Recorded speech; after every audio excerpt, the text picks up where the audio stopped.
인간적으로 장점이 하나도 없습니다. 지금 교회 안에 있는 사람이라고 성도라고 생각해 보십시오. 펀치넬로 같은 그 성도라고 생각해 보시면은 교회 안에 이런 선이라고는 하나도 행할 수 없는 펀치넬로 성도가 있단 말이에요. 그랬을 때 내가 목사로가 거기 있는 사람 가운데 나는 어떤 역할을 지금 하고 있는가? 내가 시장의 역할을 하고 있는가?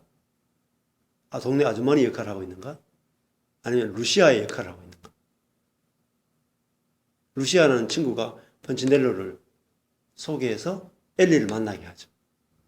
근데 루시아가 소개하는 하나님은 그 마을의 웬밍 마을, 나무 인형 사람들이 생각하는 두렵고 무서운 하나님 개념이 아니죠. 그 루시아 자체도 뭐죠? 장단점이 없죠. 선악이 없잖아요. 선악이 전혀 붙질 않잖아요. 내가 생각할 때 선악이 중요한 게 아니라 나를 만드신 분은 선악을 중심으로 안 본다. 나에게 내가 하나님이 우리를 왜 만들었는지 알려주면서 왜 미련하고 약한 것을 그냥 두시는지 그거를 들려주는 것이 복음이다. 그래서 펀치넬로가 갔다 왔을 때 나는 내가 너를 만들었고 네가 나한테 오면은 내가 너를 왜 만들었는지 알려주겠다. 이게 복음이거든. 설교거든. 그러니까 그 펀치넬로 그 듣고 나오면서 야, 너는 참 특별하다. 너는 나한테 특별하다. 그러니까 모든 사람도 특별한 게 아니고 너는 나한테 특별해. 이야기를 듣고 왔잖아. 그러니까 딱 나올 때 여기서 하나가 이렇게 자기 단점이 탁 떨어지잖아요. 그러니까 내가 성경을 읽는다는 것은 하나님을 만난다는 것은 기도를 많이 한다. 그 개념이 아니거든요. 기도를 많이 하는 게 중요한 게 아니고 어떤 기도를 하느냐가 중요해요. 하늘의 기도를 하느냐, 땅의 기도를 하느냐가 중요한 거죠. 그러면 내가 하나님 만났는데 이분은 정말 나를 너무나 특별하게 만드셨구나. 너무 특별하구나. 야, 나는 부족함이 하나도 없네. 다른 사람을 만나면 항상 내 부족한 것이 보였는데 당신은 하나님을 만나니까 야, 내 이 부족함이 다 하나님의 뜻이구나. 그래서 내 부족함이 전혀 문제가 안 돼. 있어도 전혀 문제가 안 돼. 그러니까 펀치넬로가 이제 자유한 거죠. 그게 복음이다는 거죠. 그래서 맥스 루카도 목사님이 이거를 이제 그 남미에 선교사로 가서 그 남미에 있는 사람들에게 복음을 전하기 위해서 만든 이제 책이 이 책이 너무 아름답잖아요. 이거는 그냥 애니메이션이 아니에요. 성경을 줄여가지고 성경이 말하려고 하는 가장 엑기스, 가장 핵심을 줄여가 애니메이션으로 딱 만든 거예요. 그래서 맥스 루카드 목사님 책이 제일 많아요. 웬만하면 다 사요. 사가지고 읽어보는 거. 어떤 거는 좋은 게 있고 어떤 건 좀 부족한 것도 있지만은 복음에 대해서 더 깊이 이제 자꾸 이렇게 봐야 되는 거예요. 자녀들한테도 그렇고 성도들한테도 그렇고 이제 이 책 가지고 쓸 수 있는 게 많아요. 애니메이션 이렇게 교회에서 같이 틀어가 보시면 좋아요. 이렇게 틀어가지고 주일날 오후에도 이렇게 시간 나면 틀어가 보고 그걸 설명을 해주는 거예요. 제가 지금 설명했듯이 설명을 자주 하시면 좋아요. 자주. 뭐든지 반복을 저 책 얼마나 반복 많이 했는지 몰라요. 다 외웁니다. 얼마나 많이 했는지. 그래 저게 확실히 돌아야지 모든 성경 본문이 저렇게 보이거든. 이렇게 눈으로 성경 본문. 목사님이 쓰신 거예요?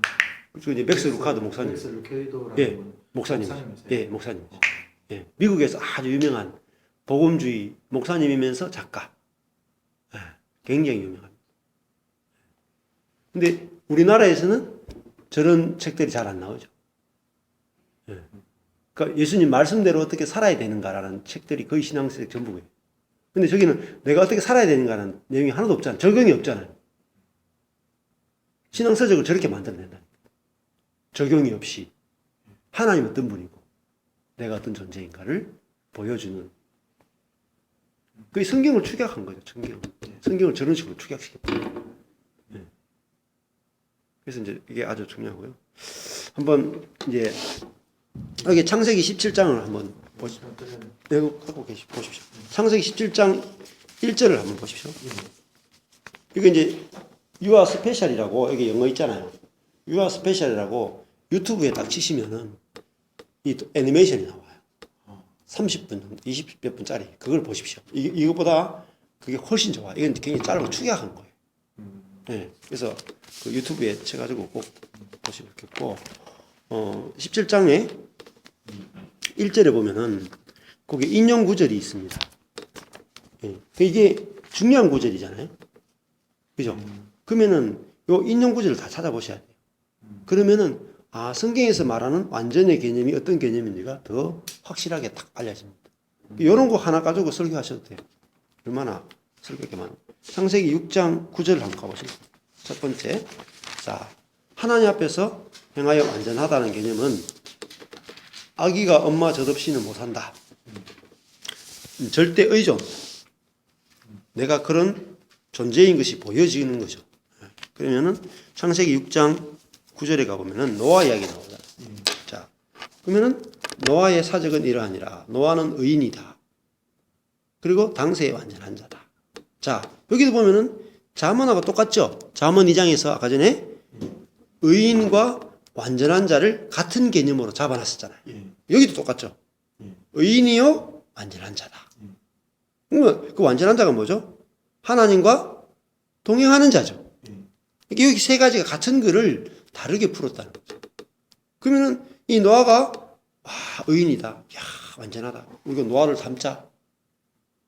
이렇게 보통 적용이 들어간단 말이에요. 근데 그게 아니죠.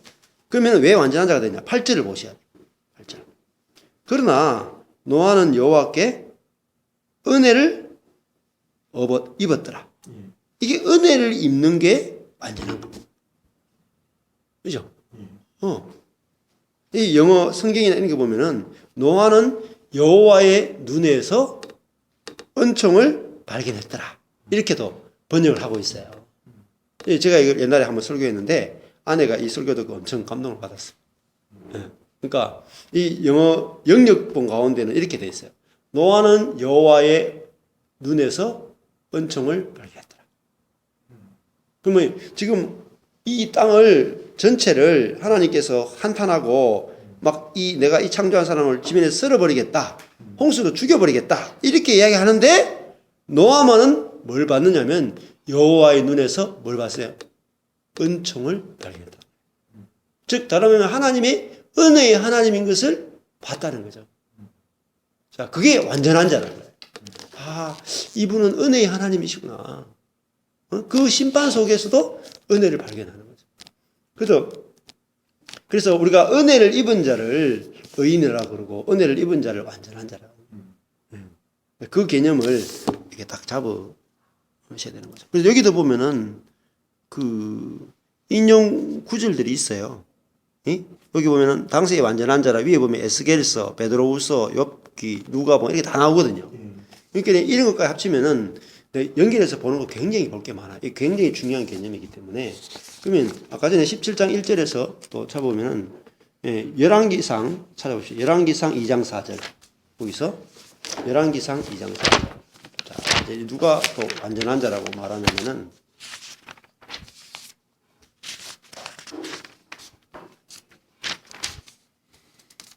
열왕기상이니까 다윗이겠죠? 잠시만요. 2장. 열왕기상 2장. 열왕기상 2장 4절. 예.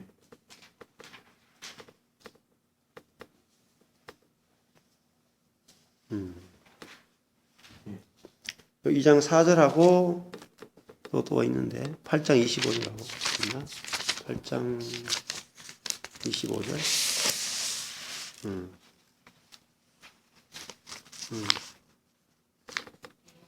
여기도 보면은 비슷한데 4절에 여호와께서 내 일에 대하여 말씀하시기를 솔로몬에게 다윗이 죽으려게 명하여 가라사대 내가 이제 세상 모든 사람의 길로 가게 됐다. 힘써 대장부 되고 여호와의 명을 지켜 그 길로 행하여 그대로 다 지켜라. 이렇게 됐거든요. 그냥 하는 말이 4절에 여호와께서 내 일에 대하여 말씀하시기를 만일 네 자손이 그 길을 삼가 마음을 다하고 성품을 다하여 진실이 내 앞에 행하면 이렇게 되면 진실이 행한다 할 때가 에메트거든요. 에메트가 신실하게 내 앞에서 행하면 이거거든요. 그러니까 신실하게 행하는 게 완전한 거죠. 신실하게. 그러니까 하나님을 딱 붙드는 거라는 거예요. 하나님을 붙들고 그 길을 삼가 할 때 그 길이 데레크거든요. 언어로 데레크. 근데 이 길이 아주 중요해요. 2장 3절에도 그 길로 행하여 2장 4절 그 길을 삼가. 길이 뭐냐면은 결국은 이 길은 하나님을 의뢰하는 길이거든요. 근데 자기를 자기 깨와 자기 힘과 자기 능력을 의지하면은 이게 불완전한 거라는 거죠. 자, 그게 이제 아주 중요한 개념이에요. 욥기 1장 1절로 가보십시오. 욥기 오면은 욥이 나오거든요. 욥도 완전한 자로 이렇게 나옵니다. 대표적으로.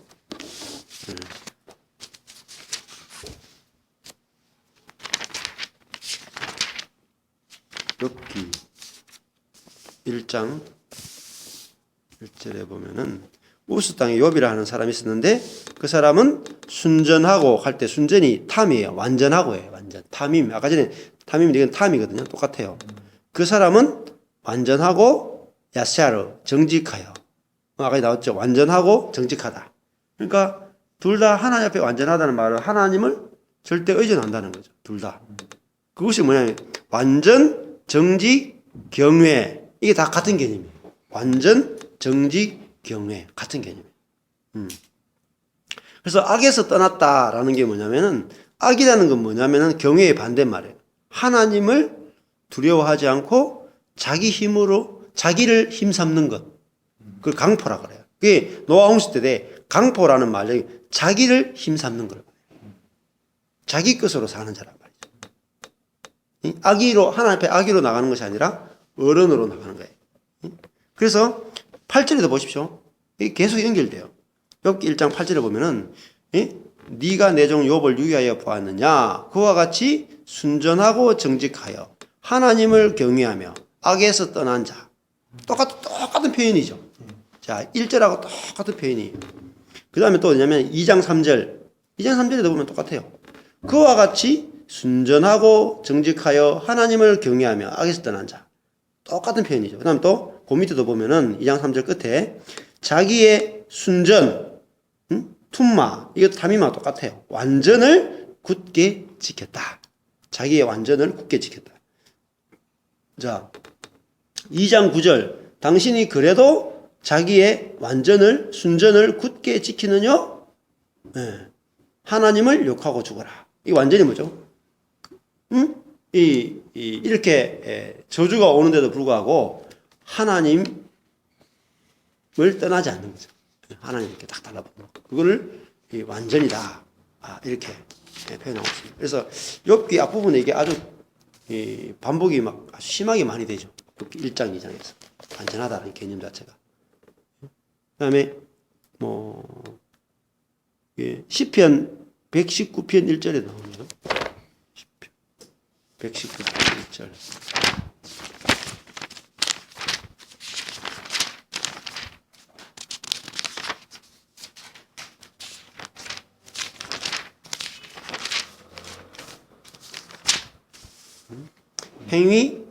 행위인데 원어로는 데레크예요. 길이에요, 원래. 이 길이란 뜻인데, 길이 완전하여, 탐임, 길이 완전하여, 여호와의 법에 행하는 자, 할라크, 걷는 자예요. 걷는 자. 길로 걷는 자예요. 길이 완전하여, 여호와의 법에 행하는 자. 이게, 길 자체가 여호와의 법이겠죠. 완전하다는 말이 행하는 자. 그 사람들은 복이 있다. 에셰로 행복하다. 이게 그 신약으로 치면은 심령이 가난한 자는 복이 있다 할 때 그 복과 같은 거거든요. 에세르 행복하다. 예, 그래서 여호와의 증거를 지키고 전심으로 여호와를 구하는 자가 복이 있다. 자, 그러니까 완전한 자가 누구냐? 예? 여호와를 구하는 자가 완전한 자죠. 여호와를 구하는 자. 예. 그래서 10절에도 보면은 내가 전심으로 주를 찾아싸우니 이렇게 말하거든요. 예? 그래서 하나님을 이렇게 전부로 찾고 이것이 완전하다라는 개념이고요. 마태복음 5장 48절 인용 구절이 마태복음 5장 48절.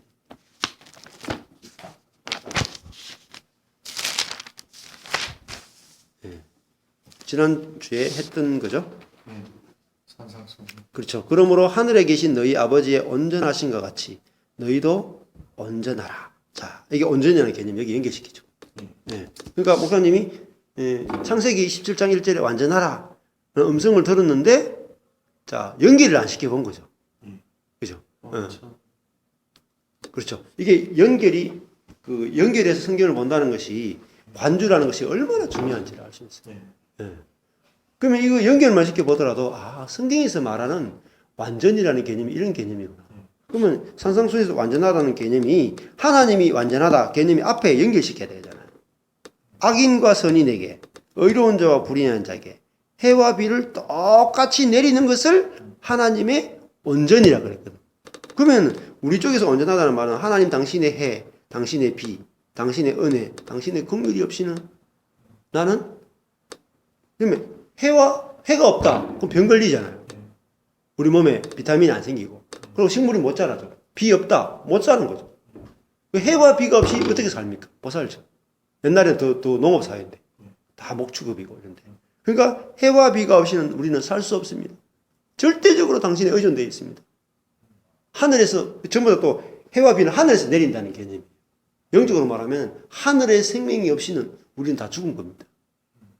예. 그래서 원래 인간이 만들어진 것은 하나님의 생명을 받아서 살도록 창조되어졌다는 거죠. 그래서 이제 에덴 동산으로 돌아가야 돼요.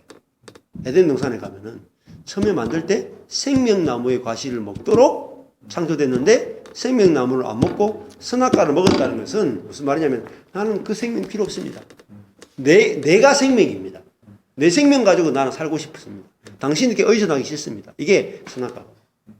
그러면 선악과를 먹는 의미를 설명을 해줘야지 내가 지금 선악과를 먹고 있는지 볼 수 있잖아요. 근데 그것이 뭐 에덴 동산의 것으로만 설명을 하니까 이게 이제 말이 안 되는 거죠. 에덴 동산 사건에 불과하지 나한테는 전혀 관계가 없는 겁니다. 예. 그 다음에 여기서 연결해 보면은 여기도 온전이라는 말이 나오잖아요. 자, 퍼펙트 5장 48절에 퍼펙트 해놓고 온전 19장 21절 내가 고린도전서 2장 빌립보서 골로새서 야고보서 다 나오잖아요. 이거 다 찾아보셔야 돼요. 이것만 어마어마합니다. 이렇게 혼자 앉아가지고 이게 완전이라는 개념만 가지고도 성경 구절 쭉 보면은 그럼 처음에 창세기 17장 1절부터 시작된 관주가 참는 구절에서 또 연결시켜져 그렇죠. 관주로 계속 이어져가지고 그렇죠. 전체를 다 신구약 전체를 다 넘나드는 거예요. 이게 전부 다 원어에 기초한 거거든요. 대부분 다. 목사님 지금 말씀하시는 건 한 절 한 절 한 단어 한 단어를 그 아까 바이블렉스처럼 그 원어 뜻을 다 기록해 놓은 것을 그렇게 해주시는 거죠. 그렇죠. 지금 이렇게 이 자체가 원어에 관련되는 관주예요. 연결된 것 자체가. 써여진 것 자체가. 근데 이게 이제 보는 법을 배우셔야 돼요. 조금 전에 제가 이제 이 5장 48절을 설명했지만은 앞뒤 구절을 연결시키면서 이 완전히 또 풀었잖아요. 그렇죠. 이게 중요해요. 그러니까 대칭을 배우는 이유가 뭐냐면은 그냥 관주만 하면은 절만 보지 절밖에 못 보고. 그러면은 왜 그렇게 그 절과 절을 연결시켜는 잘 못 봐요. 그러면 반드시 그 한 절은 앞뒤 대칭 구조에서 어떤 흐름 속에서 이 완전하다 하는 말이 나오는지 그냥 보면 몰라요. 그냥 요 절마다 보면 완전하신 것 같이 완전하라. 내가 완전해야 되고 행동이 완전해야 되고 이렇게 해석한다니까요. 근데 앞에 구절하고 연결을 안 시키는 거예요. 그러면 심각한 오류가 생긴다. 완전하라 하니까 십계명 다 지켜야 되는 거야. 이렇게 그 완전히를 생각하는 거죠. 근데 십계명이 뭘 이야기합니까? 앞에 사계명이 너 하나님 없이 죽는 존재인 걸 알아야 된다 이거죠. 그러니까 앞에 있는 5계명 자체가 뭐죠? 내 부모를 공경하라 끝나잖아요. 그래서 내 부모가 누구냐? 하나님이잖아요. 그 앞에 5계명은 다 하나님이라고. 너 하나님 없이 죽는다. 하나님 없이. 그런 존재인 걸 알아야 된단 말이죠. 그래서 그 하나님과 완전한 관계를 네가 맺어야 된다. 그러니까 하나님의 은혜, 하나님의 생명, 하나님의 것이 없이는 너는 죽은 자다. 그래서 내 인생이 그렇구나. 하나님이 햇빛도 주시고 비도 주시고 은혜 주시고 불쌍히 계시고 내가 죄인이 되면 나를 용서하시고 받아주시고 하나님이 그거를 내가 받아야지. 그 다음에 두 번째 6계명부터 10계명까지는 뭐죠? 내가 받아야지 줄 게 있는 거죠. 그게 10계명이거든요. 네.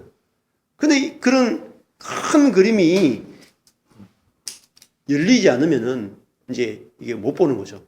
네. 그 10계명에서 제일 중요한 게 뭐냐면 뒤에 제일 마지막에 또 탐심이죠. 탐심. 탐심.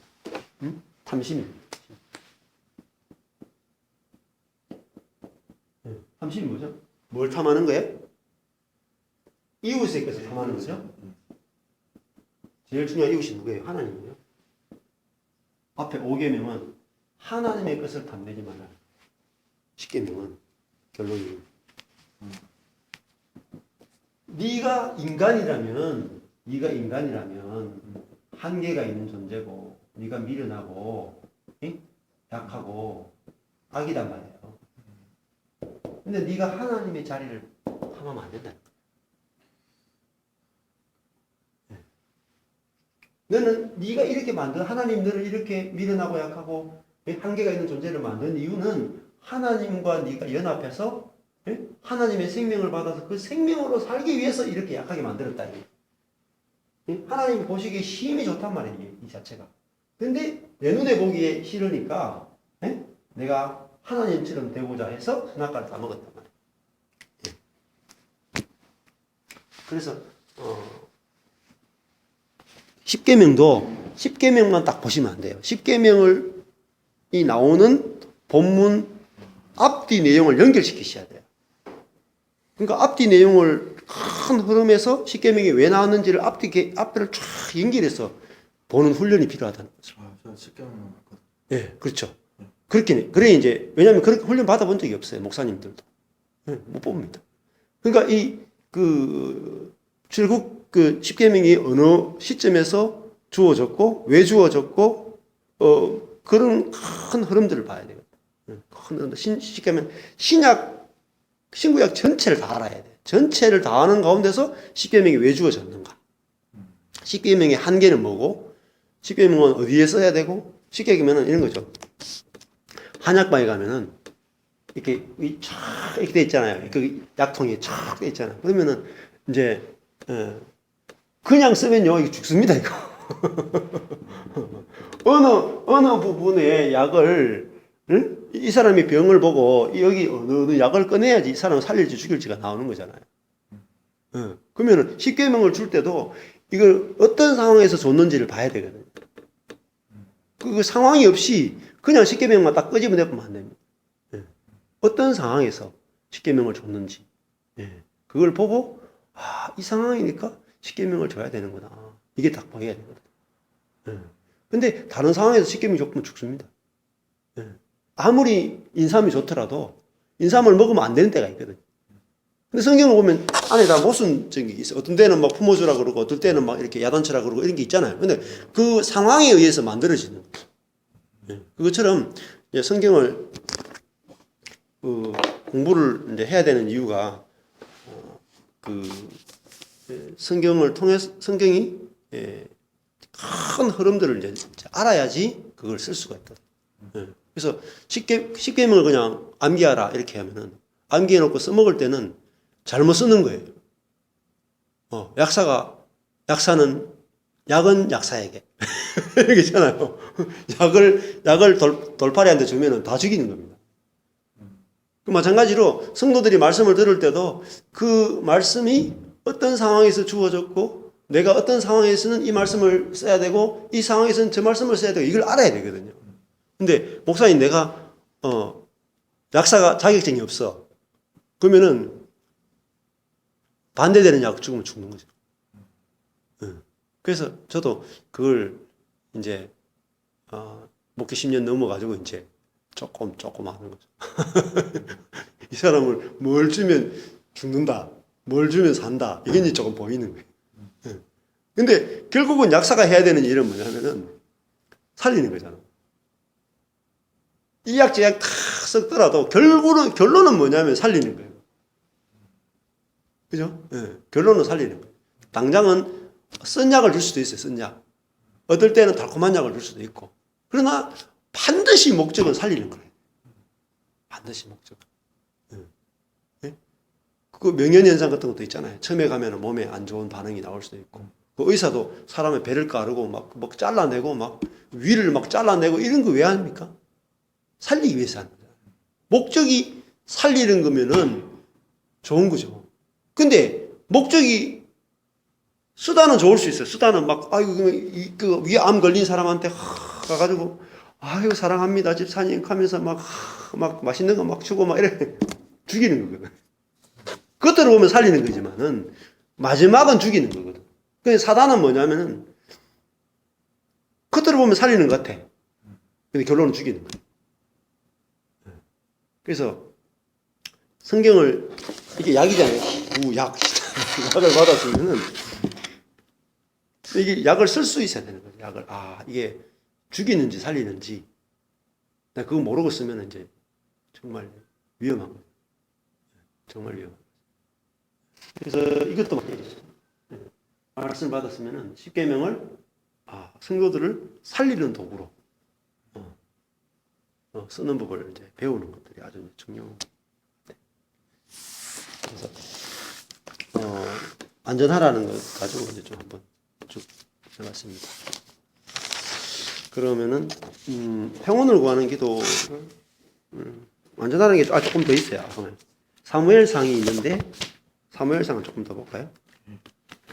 다윗과 관련해 좀 보셔야 되는데 안전하다는 개념이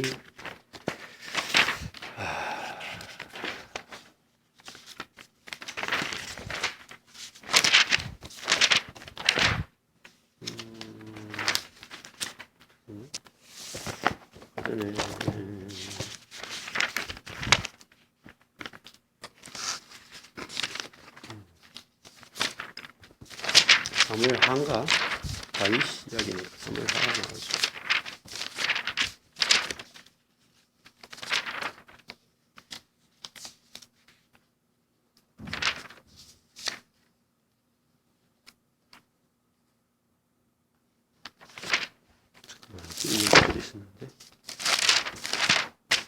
사무엘 하 22장 26절입니다. 22장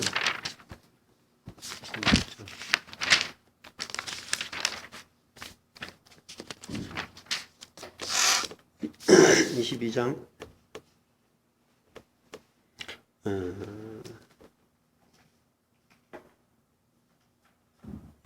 26절에 자비한 자에게는 주의 자비하심을 나타내시며 완전한 자에게는 주의 완전하심을 보이시며 깨끗한 자에게는 주의 깨끗함을 보이시고 사탁한 자에게는 주의 거스림을 보이시리이다. 주께서 공고한 백성은 구원하시고 교만한 자를 살피사 낮추시리로다. 자, 여기 보면은 이게 이제 그 중요한 부분이 그 여호와께서는 25절에 여호와께서 내 의대로 그 목전에 내 깨끗한 대로 내게 갚으셨도다. 자, 그 다윗의 의가 뭐예요? 다윗이 깨끗한 게 뭐죠? 28절에 의하면은 자, 다윗의 의가 깨끗한 게 뭡니까? 하나님 앞에서 곤고한 백성인 거죠. 곤고한 백성. 자, 곤고하니 안이거든요. 원어로 안이. 이 곤고하다는 말이 가난한이에요. 가난한 백성은 구원하시고. 자, 그 가난하다는 말이 물질적 가난을 말하는 게 아니거든요. 그래서 이 사무엘하 22장 28절이 가난하다는 것은 자기가 하나님 앞에 자기 의가 없다는 거예요. 자기 의가. 여기 이 심령이 가난하다는 것 같은 개념이죠. 그래서 자기가 하나님 앞에 아무것도 없는 아기로 나가서 나는 하나님 없이는 안 됩니다. 이렇게 하니까 야샤, 예수죠. 구원하셨단 말이죠. 자기가 악이기 때문에 하나님이 구원하시고, 자, 교만한 자를 살피사 낮추시리로다. 자, 교만하면은 떨어뜨린다는 거죠. 교만이 뭐죠? 자기 의가 충만하다. 나는 하나님 없이도 내 힘으로, 내 지식으로 내 거로 잘 살 수 있다. 이게 교만인 거예요. 그러면 여기도 26절, 27절에 자비한 자, 완전한 자, 깨끗한 자, 사특한 자, 그 깨끗한 자가 나오잖아요. 자비한 자, 완전한 자, 깨끗한 자는 전부 다 뭐죠? 깨끗한 자도 자기 의가 비워진 자거든요. 자기 의가 비워진 자. 자기 의가. 완전한 자도 하나님 앞에 이게 담임이거든요. 담임. 아까 완전한 자. 다 자비한 자도 마찬가지죠. 남에게 자비하려면은 자기가 하나님의 자비를 얻어야지 자비가 나가는 거죠. 같은 개념. 이렇게 해서, 이 31절에도 보면 요 하나님의 도는 완전하고, 이렇게 완전하다. 이게 담임입니다. 완전하다. 이렇게 나가죠. 그 완전한 사람이 맞습니다. 그리고 에녹도 보면은, 창세기 앞부분에 에녹도 완전한 자라고 나오죠. 찾아보면 굉장히 많습니다. 노아도 완전한 자라 그랬고, 그래서 에녹을 한번 보시면은,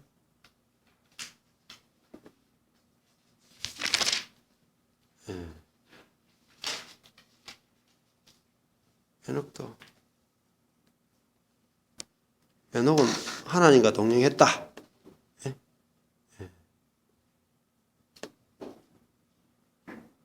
에녹은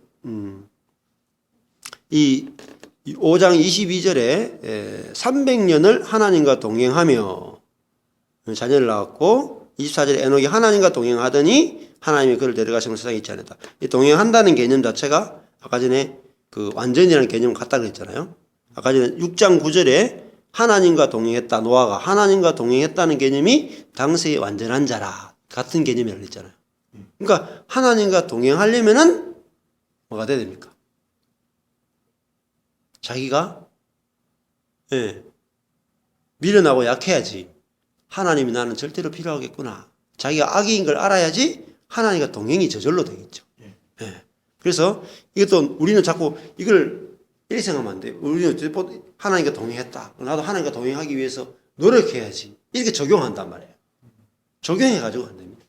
그러니까 영성일기, 하나님과 24시간 동행해야지. 그러면은 안 됩니다. 안 돼. 내가 만약에 어른이에요, 어른이고 우리 부모님이 계세요. 24시간 부모님과 내가 24시간 동행이 되겠습니까? 안 돼요. 부모님과 같이 다니는데 부모님 귀찮아. 내가 힘이 있잖아요. 내가 지혜가 있는데 부모님하고 같이 있으려고 하면 동행이 안 되죠. 오히려 긁어치죠. 근데 내가 악의에 불과하구나. 내가 진짜 미련하구나. 내가 악이구나. 내가 아무것도 할 수 없는 존재구나. 자기 존재가 보여야 되거든요. 존재가 보이면 저절로 나는 부모님께 딱 달라붙게 된다니까요. 딱 달라붙게. 자기 존재가 보여야 되지. 내가 내 자신이 누군지도 모르면서 하나님과 24시간 동행하겠다. 안 됩니다. 절대 안 돼요. 아무리 노력해도 안 돼요. 믿고 싶어도 안 돼요. 됩니까? 안 되죠. 여기는 계속 동행하려고 노력한다. 아까 전에도 여기 한 간사님 이야기했잖아요. 영성일기 지금 4년째 쓰고 있다. 4년 써도요, 안 됩니다. 내가 내 자신을 어른이라고 생각하거든. 내 스스로 할 수 있는 게 뭐, 천지빛깔인데, 내 힘으로 다 할 수 있는데, 교회도 내가 다 개척해 갈 수 있고, 교회도 내가 세울 수 있고, 캠퍼스에 CC도 내가 잘 이끌 수 있고, 리더십도 있고, 내 정도 경건이면 괜찮다. 이렇게 생각하는데, 하나님과 24시간 동행하느냐, 안 돼. 그 쇼야, 쇼. 안 돼. 내가 얼마나 약한 존재인지. 하늘의 것에 대해서는 죽은 자라예요.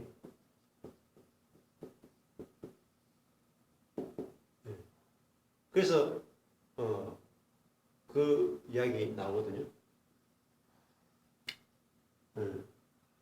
그 다윗이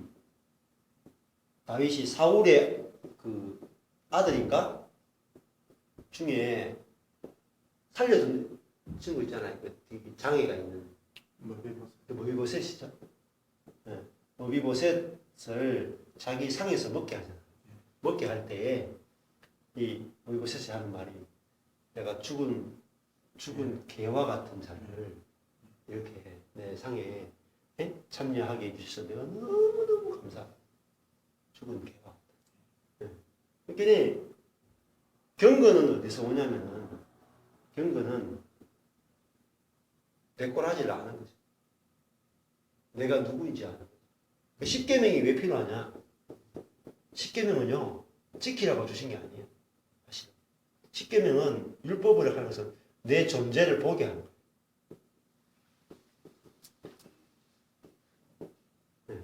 십계명 지키려고 한번 해보세요. 되는지? 안 되죠. 안 되는 내 존재를 보게 한다. 율법은. 이 율법의 기능이에요.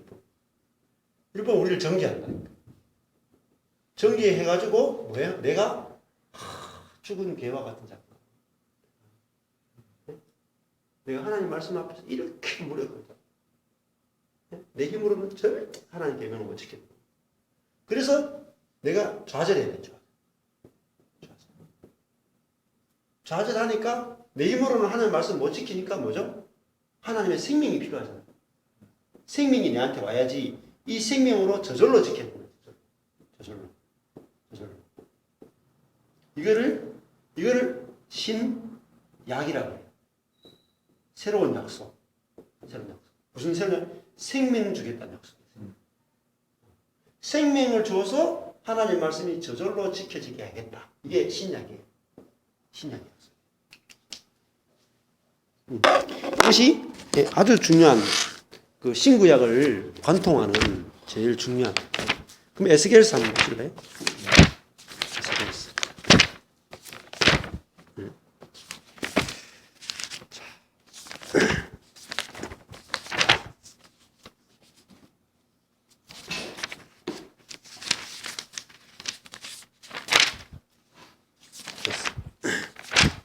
에스겔서가 아주 중요한데 에스겔 31장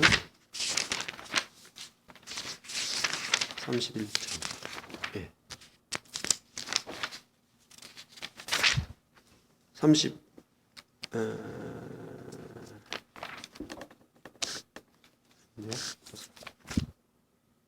36장 한번 볼까요? 6장 36장 에스겔서에 여러 번 나오는데요.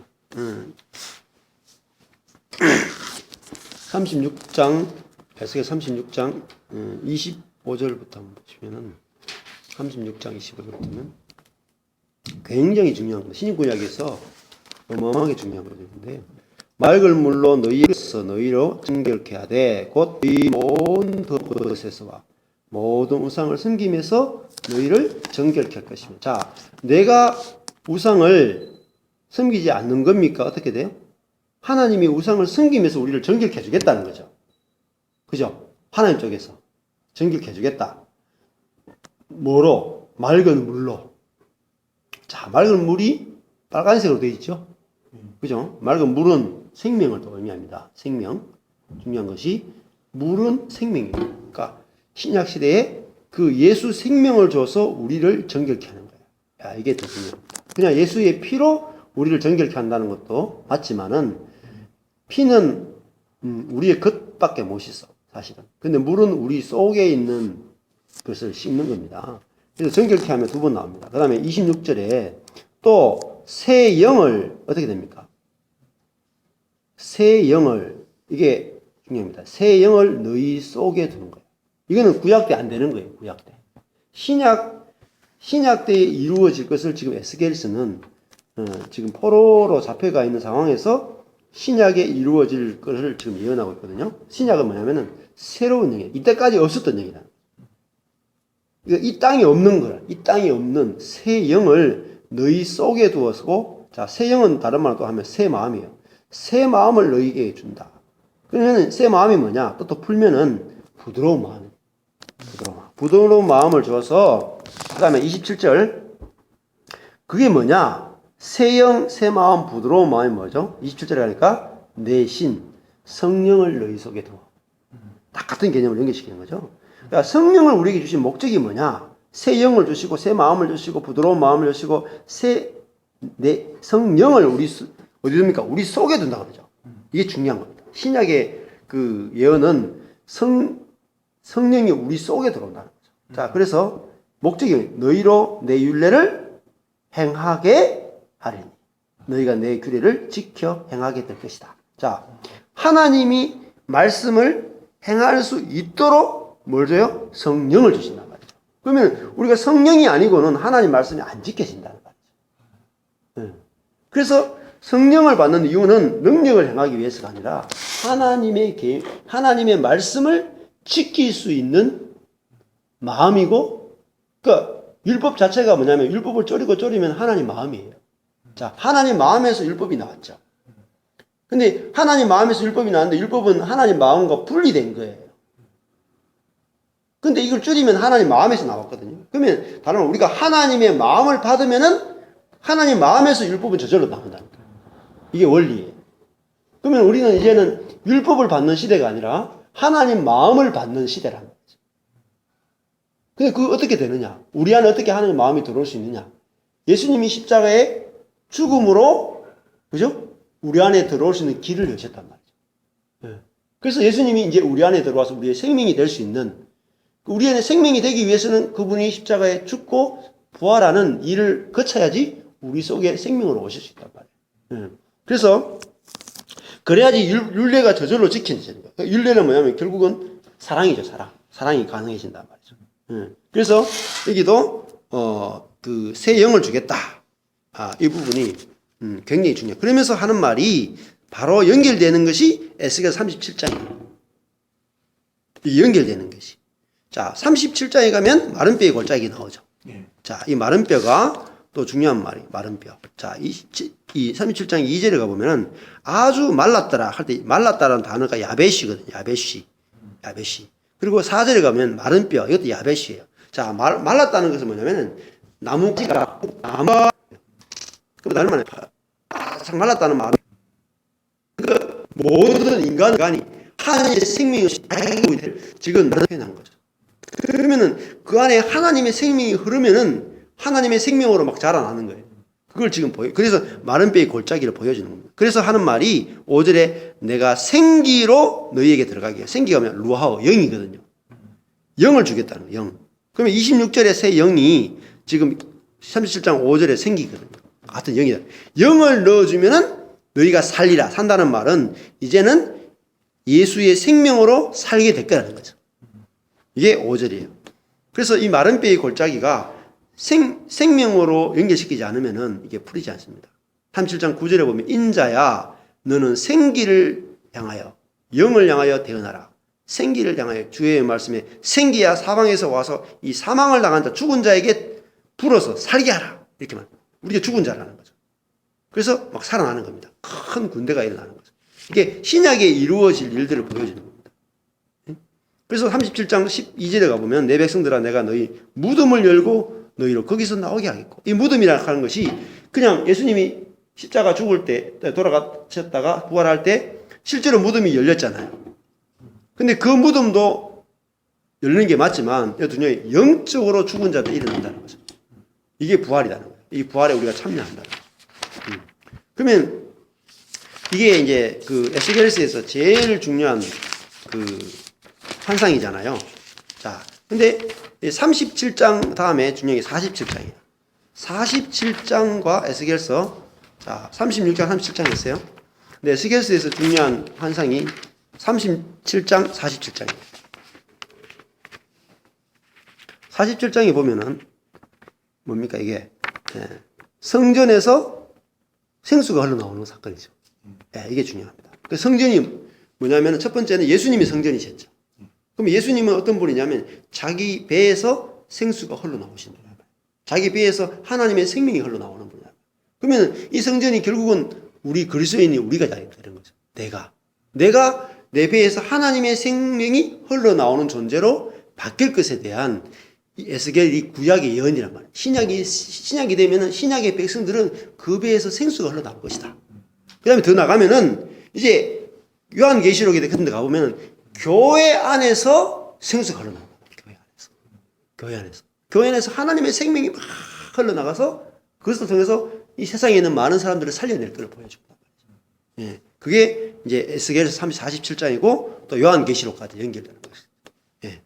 그래서 여기 보면은 강이 나온단 말이에요. 강이. 예.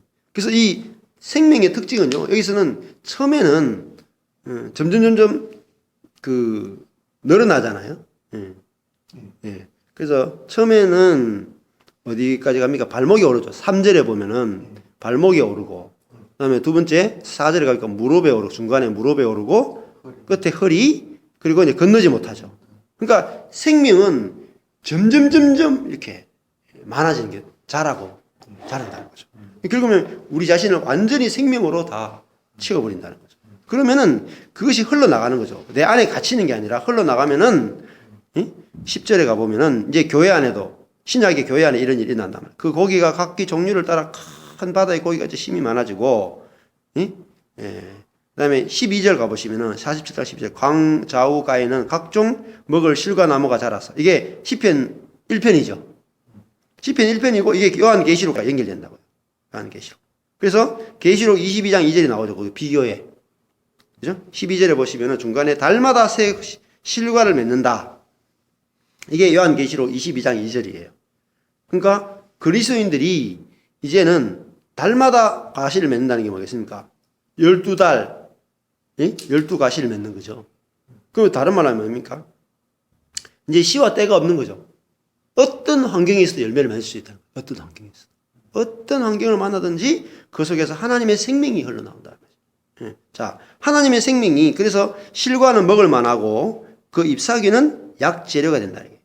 사람을 살려낸단 말이에요. 그 사람이 다른 사람을 살려내는 자가 된단 말이죠. 그 사람 자신이 약이 되는 거예요. 그래서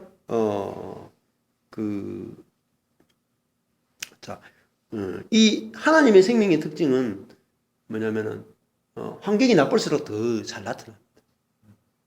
그 목사님이 그 수석 장로님한테 그만두겠습니다. 이러니까 충격을 받잖아요. 그런 목사를 만나본 적이 없거든. 어떻게 하면 장로 쫓아낼까 고민만 하지, 자기가 나가고 장로 살리겠다 이런 목사를 만나본 적이 없는 거죠. 그것처럼 이런 그 환경이 나쁠수록 그 사람을 이 진짜인지 가짜인지 알게 되거든. 그렇죠. 근데 지금 교회 상황이 나쁘기 때문에 하나님의 생명이 나타날 수 있는 너무너무 좋은, 환경이 좋으면 하나님의 생명이 안 나타나도 됩니다. 교회가 막 좋잖아요. 삐까뻔쩍 좋아요. 그러면은 거기서는 육신적으로만 잘해도 돼요. 맞죠? 육신적으로만 잘해도 흘러가요, 교회가. 근데 교회가 너무너무 힘들다. 거기는 하나님의 생명이 흘러나오지 않고는 살아날 가망성이 없어요. 에스겔서 마른빼기 골짜기 37장에. 그 마른빼기 골짜기가 중요한 거는 마른빼기 골짜기이기 때문에 생명이 나올 수 있는 너무너무 최적의 상황이다. 그래서 그렇게만 되면은 그 사람들이 군대가 됩니다. 군대가 되는 거죠. 생명의 군대가 된다는 거죠. 그래서 이 에스겔서의 그 새 언약이 에스겔서 너무너무 중요합니다. 조금 더 살펴보시면 에스겔서가 이제 아주 중요한데, 에스겔서 말하는 그 예레미야도, 자, 예레미야 볼까요? 예레미야 31장도 좋고, 에스겔서 17장 한번 보십시오. 에스겔서 17장에도 똑같은 원리들이 나와요. 17장 24절. 17장 24절. 들의 모든 나무가 에스겔서 17장 24절에 들의 모든 나무가 나 여호와는 높은 나무를 낮추고 낮은 나무를 높이며 푸른 나무를 말리고 마른 나무를 무성케 하는 줄 알리라. 이게 복음이거든요. 그러니까 우리가 낮은 나무, 내가 낮은 나무라 그러면은 하나님 높이시고, 내가 마른 나무다, 마른 나무가 아까 했던 야벳이에요, 야벳이. 내가 다른 말하면 생명이 없는 자, 내가 죽은 자, 라는 것을 인정하면은 하나님이 생명이 되어주겠다는 거죠. 그런데 자기가 높은 나무, 푸른 나무라는 말은 뭐겠습니까? 나는 산자다. 라고 생각하고 자기를 의삼는 자는 어떻게 되죠? 마르게 해주겠다. 그 자기가 지금 바짝 말라 있어. 자기가 마르다는, 내가 신앙생활 열심히 하고도 내가 마르다는 것은 내가 지금 살아있는 자라고 생각하기 때문에 내 잘난 것을 가지고 나가기 때문에 지금 자꾸 마른다는 거예요.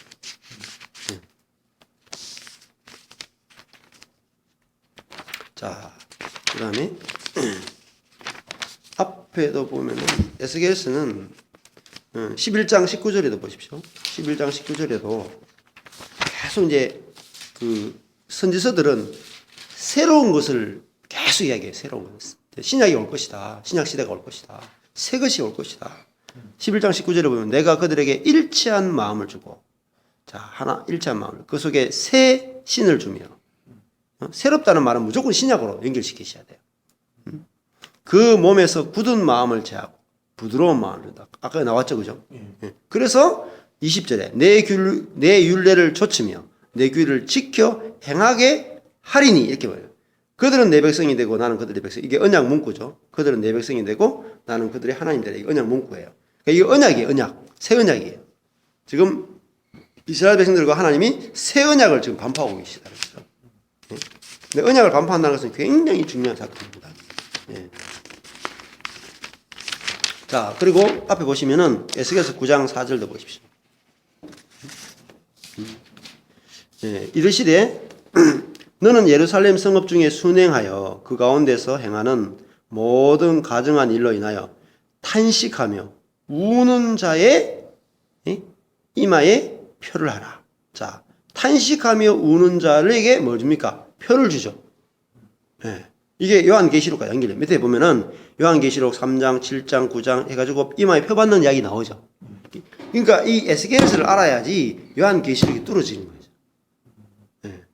그러면은 6절에 가보면은 늙은 자와 젊은 자와 처녀와 어린아이와 부녀를 다 죽이되 이마에 표 있는 자에게는 가까이 말라 그러죠. 내 성소에 시작합니다. 이마에 표 있는 자가 누구겠습니까? 탄식하며 우는 자죠. 그러니까 요한계시록에 666 받지 마라 그러죠. 그 666이 뭐겠습니까? 그러면 이마에 어린 양의 그 숫자가 있는 사람이 있고 666 숫자가 있는 사람이 있거든요. 그러면 666은 뭐고 이마에 어린 양의 표가 있는 게 뭐죠? 어린 양은 뭐겠어요? 탄식하며 우는 자죠. 자기가 하나님 앞에 어린아이와 같이 자기의 어떤 것도 의지하지 않고 나는 당신이 없이는 못 삽니다. 당신의 생명이 아니고는 나는 살 수 없습니다. 그게 지금 탄식하며 우는 자. 근데 그 이마에 표가 없는 자들은 전부 다 뭐죠? 나는 이 정도면 됐다. 자기 경건과 자기 것을 의지하고 살아가는 사람들이 666이죠. 그 연결이 다 되거든요. 그래서 이런 그 이마의 표 같은 경우도 이 관조만 연결해가지고 계속 묵상해 보면은 다 연결이 다 됩니다. 근데 그걸 다 제껴놓고 성경이 연결을 다 시켜놓고 있는데 그걸 제껴놓고 막 엉뚱하게 다 해석하는 거예요. 자, 그러면은 예레미야 31장이 좀 전에 에스겔서 했잖아요. 예레미야서도 엄청 중요합니다. 예레미야서가 앞에부터 볼까요? 예레미야서가 앞장부터 제가 찾아놓은 데만 몇 점 말씀드릴게요.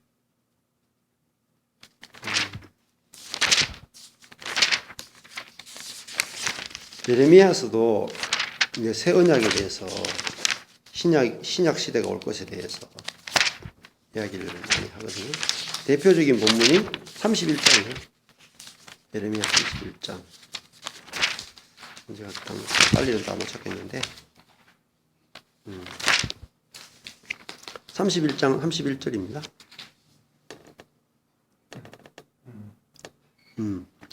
나 여호와가 말하노라 보라 날이 이르리니 이 날은 바로 신약을 말해요. 신약 시대. 예수님이 오시는 시대. 내가 이스라엘 집과 유다 집에 새로운 약속, 새 언약을 세우겠다. 이게 이제 신약을 말하거든요. 새 언약이라는 말 자체가 신약이에요. 나 여호와가 말하노라 이 언약은 내가 그들이 열조의 손을 잡고 애굽 땅에서 나오던 날 내던 날에 세운 것 같이. 자, 구약과 다르다는 거죠. 이게 구약이죠. 구약과 다르다. 왜냐하면 구약 때는 내가 그들의 남편이 되어서도 그들이 내 언약을 파했다. 왜냐하면 그들이 자기 힘으로 십계명을 지키려고 했죠. 그랬더니 결국 못 지켰잖아요. 결국은 하나님의 계명을 못 지켰어요. 그래서 33절에 나 여호와가 말한다. 그러나 그날 후에 신약이죠. 내가 이스라엘 집에 세울 언약은 새 언약은 이러하다. 곧 내가 나의 법을 이제 어디 둡니까? 자, 율법은 어디 뒀습니까? 율법은 돌판에 뒀죠. 그 돌판이란 말은 이런 그 책에 뒀단 말이에요. 책에. 두루마리에. 그러니까 율법이 내 밖에 있죠. 자, 율법이 내 밖에 있는 거고요. 율법이 내 안에 있는 것은 완전히 다릅니다. 자, 이 신약의 시대는 율법이 우리 속에 들어오게 되고 마음 자체에 기록되는 거예요. 그러면은 자, 율법이 들어왔다는 말은 뭐냐면은 율법은 하나님의 마음이죠. 사실은. 근데 그 하나님 마음이 우리 속에 들어오고 그게 성령을 말합니다. 성령. 하나님 마음이 우리 속에 들어오므로 내 속에서 하나님의 마음이기 때문에 하나님의 생명과 하나님의 마음이 내 안에 들어가기 때문에 내 안에서 하나님이 뜻대로 행하고 싶은 뭐가 올라옵니까? 욕망이 올라오는 거예요. 욕구가. 새로운 욕구. 이 육신의 욕망이 아니라 영의 욕구가 올라오는 거예요. 영의 욕구가. 저절로 올라오는 거예요. 그래서 하나님 말씀이 저절로 지켜진단 말이에요. 예? 저절로. 그래서 이것이 신약 시대란 말이죠. 그 신약 시대는 우리에게 따로 율법이 필요 없습니다.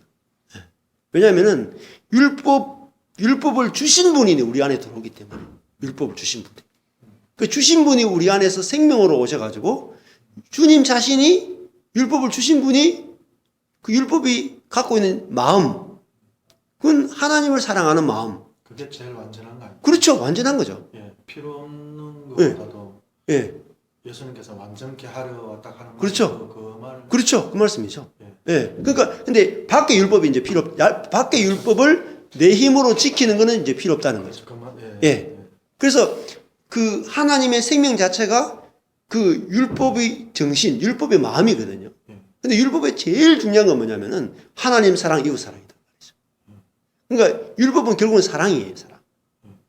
그러니까 그 하나님 마음이 오게 되면은 하나님 사랑, 이웃으로 저절로 나타난다는 거죠, 저절로. 자동적으로.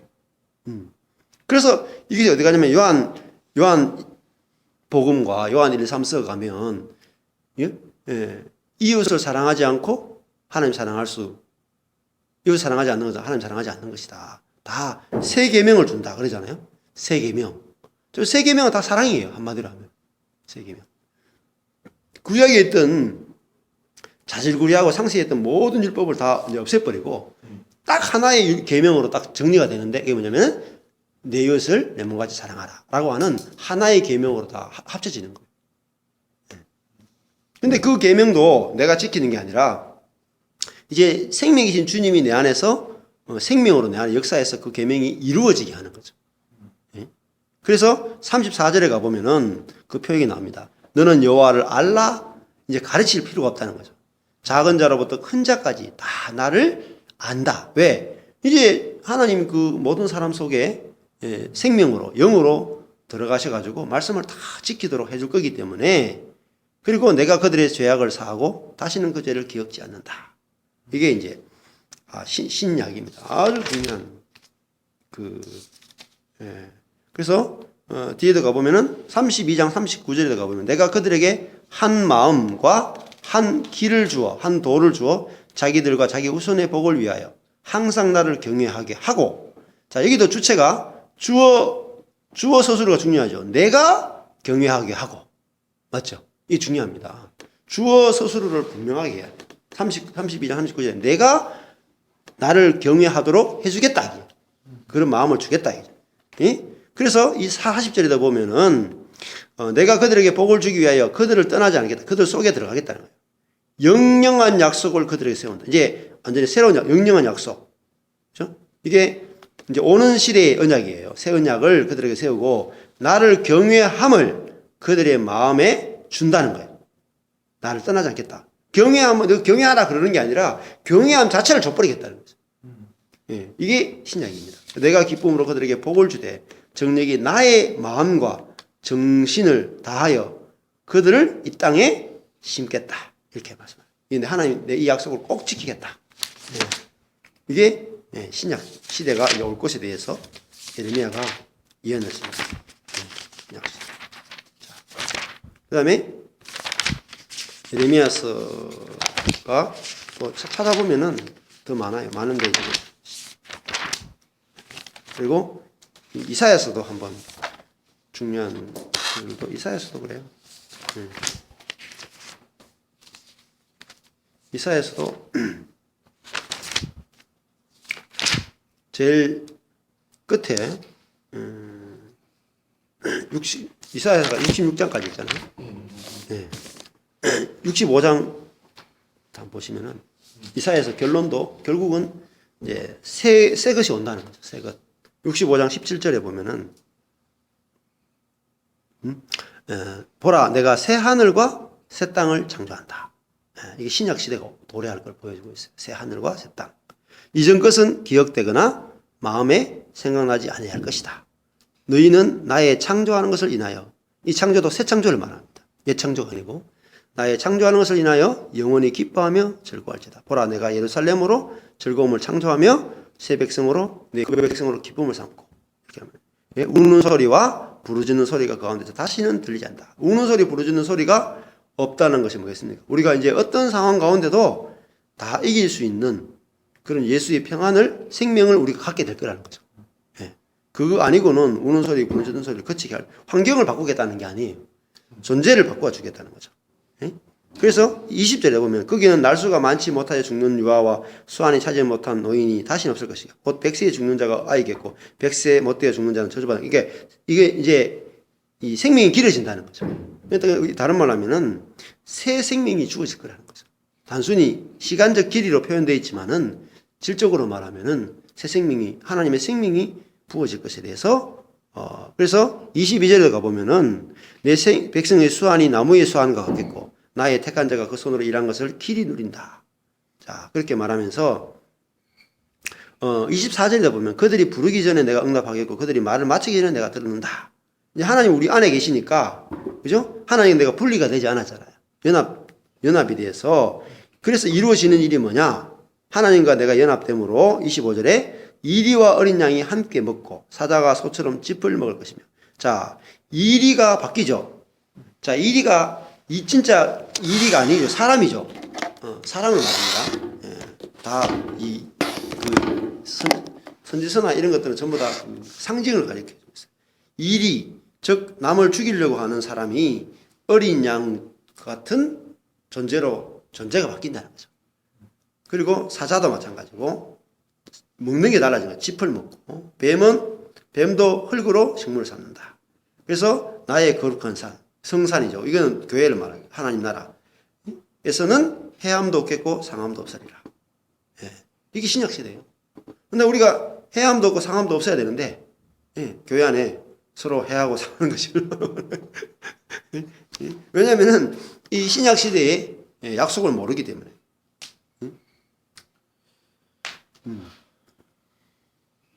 그래서 2절에 가보면은 66장 2절에 가보면은 이제 1절에 너희가 나를 위하여 무슨 집을 지을고 나의 안식할 처소가 어디야.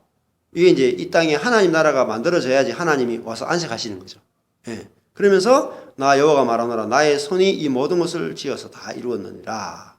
자 마음이 가난하고 심령에 통회하며 나의 말을 인하여 떠는 자 그 사람은 내가 보겠다 권고하겠다. 이게 산상수훈이죠. 그대로 받는다니까요. 예, 그대로. 응? 가난하고 통회하고 떠는 자. 자기가 없는 거죠. 예? 이 자가 하나님 보시기에 완전한 자죠. 예. 그래서 5절에 보면 여호와의 말씀을 인하여 떠는 자들아 그 말씀을 들을지어다. 예? 말씀을 듣는 자가 복이 있단 말이죠. 듣는 자. 그래서 22절에 가보면은 나 여호와가 말한다. 나의 지을 새 하늘과 새 땅이 내 앞에 항상 있을 것이다. 예, 새 하늘 새 땅이 나옵니다. 66장 22절 새 하늘 새 땅. 결론이 이사야서 새 하늘과 새 땅으로 결론을 내립니다. 이게 요한계시록에 가보면 새 하늘 새 땅이 나오죠. 요한계시록. 이게 그 새 하늘이라는 말은 이제 신약이잖아요. 신약 시대가 오래하는 말이죠.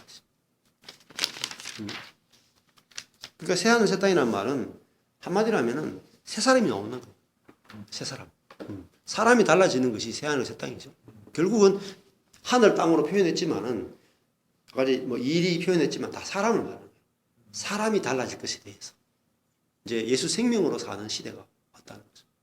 그래서 이제 우리가 영원한 생명을 받아서 누리는 시대다. 개혁주의도 우리 이제 중생 끝나는 게 뭐냐? 하루부터 하는 걸 청해하는 중생. 우리 중생이라는 단어가 월생이라는 말 자체가 다시 나는 것인데 그것이 하늘로 위로부터 태어난다 이런 뜻이고. 그러니까 이제 하나님의 생명을 우리가 받게 된다는 개념이죠.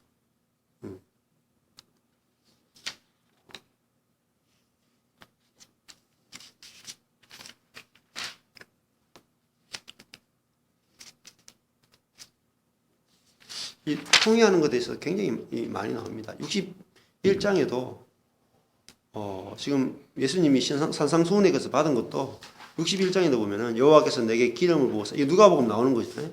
누가복음 4장에 주 여호와의 신이 내게 임하셨으니 이는 여호와께서 내게 기름을 부으사 예수님이 자기를 메시아로 소개할 때 인용한 말씀이 이사야 61장이잖아요. 가난한 자에게 아름다운 소식을 전하는 자. 가난한 자에 나오죠.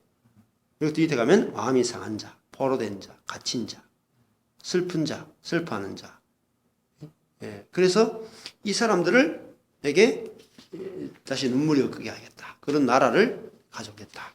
그렇게 말하고 57장에도 가보면 다 그런 이야기입니다. 57장에 가보면은 15절에 57장 15절 하면 통회하고 마음에 겸손하는 자와 함께 거한다. 내가 겸손한 자의 영을 소성케 하며 통회하는 자의 마음을 소성케 하겠다. 소성케 하고 소성케 한다. 이게 뭐야? 부활시키겠다는 거죠. 살려내겠다. 생명 주겠다는 거죠. 예. 다. 예. 그래서 이 이사야서도 이렇게 살펴보면은 결국은 새로운 것이 올 것이다. 새 시대가 올 것이다. 새 나라가 올 것이다. 새 땅이 될 것이다. 이걸 이제 계속 이야기해주고 있습니다.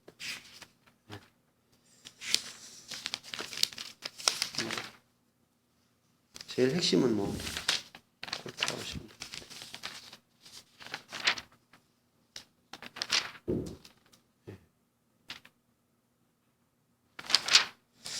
다음에 각 성경은 그 성경 볼 때 크게 한번 또 살펴보시면은 될 것 같고 오늘은 그렇게 개념을 좀 잡으시면은 네, 여기까지 했는데 뭐 목사님 제일 와닿던 게 어떤 겁니까? 오후 시간에 제일 했던 것 중에서 그 식혜님은 잘못 설계했구나. 큰일 났어. 네, 진짜 아무것도 모르고 그냥. 네. 야물목이가. 양목이. 그 한 절 한 절을 그냥 해놓은 한 절을 그렇게 하는 거예요. 그리고 또 저 같은 경우에는 선지서를 좀 많이 안 봤습니다. 총신 시험 칠 때 그 전에 한 3, 4년간 거의 외우다시피 했는 그거로 가지고 설교에서 그 중요한 예. 그것만 공문에만 했지 연결시키지도 못하고 그렇죠. 예. 자꾸만 쉽게 하려고 그렇죠. 하는 그런 쉽고 빠르게 예. 하려고 하는 예. 이제 그런 욕심 예. 아직까지도 제 마음에 있는 것 같아요. 예. 그래서 빠른 시간 안에 예. 뭐 어떠한 하나의 무기를 만들어서 예. 그렇게 성도들을 예. 계속해서 가르치면서 넓혀 나가고자 하는 예. 그런 예. 마음들 예. 그랬는데 그게 예. 좀 무너지는 것 같아요. 그래요? 아, 아주 좋은 거네. 예. 그러니까, 목사님 솔직하시잖아요. 예. 제가 보니까 굉장히 좋거든요. 솔직하다는 말은, 아, 제가 이 십계명을 여러분한테 이렇게 가르쳤는데, 그냥 참 부족해가지고, 내가 앞뒤 다 잘라먹고, 고등어 복판 동가리만 이야기했습니다. 죄송합니다. 하면서 이제 고등어 앞 대가리하고 뒤에 꼬리가 연결시켜서 제가 설명했어요. 저는 지키는 거로 가르쳤어요. 예. 그러니까, 그러니까 오히려 목사가, 내가 참 이때까지 가르친 걸 참, 내가 너무 부족해가지고 잘 제대로 못 가르쳤습니다. 이걸 성도들이 더 좋아해요. 그러니까 처음에 되게 부끄러웠어요, 목사님. 그렇죠. 성경 공부하는데 묻는데 잠깐만 나 몰라가지고 좀 찾아보고 가면서 그 밑에 내려오는데 뒤통수가 얼마나 부끄럽다. 그래가지고 막그 펴가지고 이렇게 그 나도 잘 이해가 안 되는데 한번 들어보자 하면서 그래 하니까 참 많이 그때 부족함 때문에 더 채우고 싶은 그런 마음들 그게 더 생겼다. 그래서 성도들도 목사님이 말씀을 공부를 하고 있구나. 참 겸손하게 말씀을 듣고 있구나. 또 자기가 틀렸으면 언제든지 인정하시는구나. 그걸 보고 싶거든요. 그러니까 그 말씀 한 자 가르치는 것보다 말씀이 실제가 되는 게 더 중요하죠. 내가 어린아이와 같이, 내가 아기와 같이, 내가 아무것도 아닌 자, 내가 미련한 자, 그거를 내가 수치심을 느끼지 않고 오히려 하나님 그런 나를 사랑하시고 완전하다 그러니까. 요즘 와서 완전함을 느꼈지. 좀 부끄러웠죠. 그렇죠. 좀 수치라기보다는 맨날 뭐 아는 것도 딱하면서 그러니까 내가 말씀을 모른다는 생각이 있어야지 성도들이 말씀을 모를 때도 그거를 내가 품을 수 있고, 그죠? 성도들이 말씀 모르는 거. 그렇죠. 그러니까 다른 말씀해도 그럴 수 있다. 나도 말씀 잘못 가르쳤네. 저분도 말씀 잘못 알 수 있구나. 품을 수 있거든요. 다시 한 번 더 십계명 하면서 한번 준비해야 그래서 죄송합니다. 제가 말씀을 여러분한테 내 최선을 다해서 먹였는데 알고 보니까 제가 잘 거꾸로 한 것 같습니다. 이러면서 또 이야기하면 돼요. 여러분도 우리가 살다 보면 다 이렇게 할 수 있습니다. 그러면서 내가 이렇게 말씀을 잘못 알 수 있다는 생각을 늘 하니까 내가 여러분들이 실수해도 다 이렇게 조금 더 너그러워지는 것 같습니다. 아까 어떤 말씀에서 그러냐면 제가 들으면서 이제 성도들이 바라보는 목회자 그 상이 잘 가르쳐야 되고 완전해야 되고 땡 아니에요. 이승정 목사님 잘하시고. 아니요 진짜 그래. 이승정 목사님이 그런 것에 내가 자꾸 휘말려가지고. 그렇죠. 그 세상 막 그렇죠. 다운되고. 그렇죠. 세상적인 리더십이. 말도 안 맞아 제대로. 맞죠. 이승정 목사님이 그 제일 먼저 일어났던 변화는 뭐냐면 그 강대상에서 자기 부족한 거를 막 선포하는 거. 나는 이렇게 부족합니다. 나는 이렇게 연약합니다. 저는 그렇게 포장은 안 해요.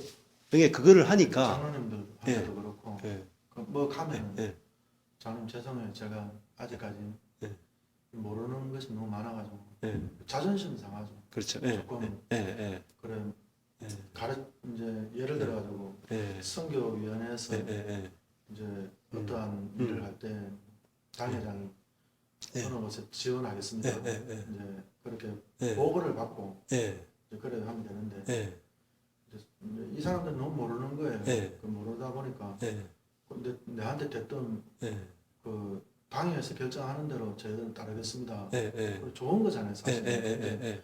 노예에서라든지 교회 안에서 정치를 보면 이게 당에서 두 기간 안에서 결정 내려야 될 문제를 보고만 받고 당회장이 보고만 받고 끝나는데 그 부분에 대해서 장로님이 목사님 앞으로 그런 부분은 보고만 받으시고 당회와 상의하고 이런 것은 안 해도 됩니다. 이럴 때는 내가 가르침을 받잖아요. 자존심도 상하고 그렇죠. 그러면 저는 진짜 몰랐습니다. 이 말이 그렇죠. 참 쉽지 않아요. 그렇죠. 맞습니다. 그래서 저는 또 하나 배우네요.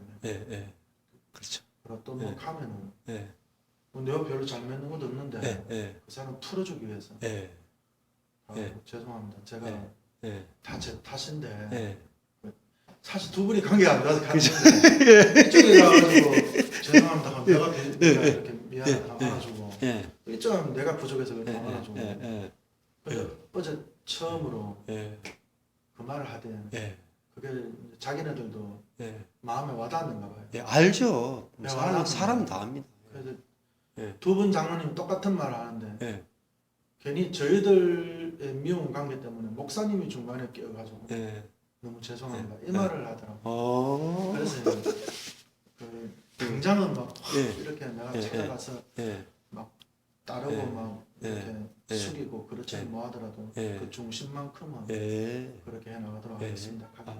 알아줬죠. 너무너무 잘하셨어요. 그래서 진짜 목회하고 계십니다. 진짜 목회하고 계십니다. 아무것도 모르는 거지. 그러니까 그 아무것도 모른다는 것이 이거예요. 성경 뭐 아는 것보다 더 중요하다니까요. 나는 근데 성도들은 아니에요. 성도들을 알아요. 모르는 것 같지만 목사님이 그렇게 지금 상하고 통의하는 마음이잖아요. 내가 말씀을 모른다는 것에 대해서. 근데 그게 중요하다는 거예요. 그러니까 내가 말씀을 모르면서도 안다고 포장하는 사람이 얼마나 많아요. 그걸 거짓 선지자라고 한단 말이에요. 저도 말씀 알아봤자 얼마나 알겠습니까? 그러니까 하나는 저는 말씀을 모르고 또 알아도 사실 못 지킵니다. 저는 어린아이입니다. 그러니까 그렇게 말하는 것이 진짜 말씀을 아는 거거든요. 지식으로 안다는 게 아니라 지식을 아는 게 아니라 하나님과의 관계에서 내가 하나님을 안다는 것은 내 자신이 미련하고 연약하고 아무것도 아닌 자인 걸 내놓는 거잖아요.